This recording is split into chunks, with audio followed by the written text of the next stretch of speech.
When placing purchase orders, there are a few ways to achieve the same outcome. So go to Stock, Purchase Order, and you can use functions and features like the whiteboard. From here, each day has its own board. If you would like to add orders to the whiteboard, you select the shopping cart. Choose the supplier, and then just select the items that you wish to add to the order. You can keep adding as many suppliers as you need for orders on the same delivery day.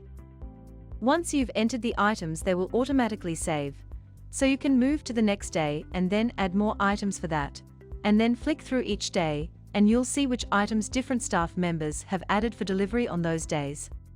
What you can do from here is you can add extra items for the individual suppliers. If you want to, you can keep adding suppliers, you can edit the amounts, and you can also use it as a training tool. So, if I hover over this little icon, I can see the user who actually added those items. So if someone's over-ordering or under-ordering, you can use this as a nice training tool to help them understand what they should be doing.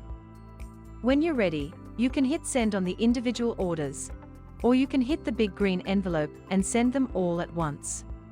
From there, each supplier will receive a separate email with the purchase order attachment with all of the items you requested, and you'll also receive a copy of the same.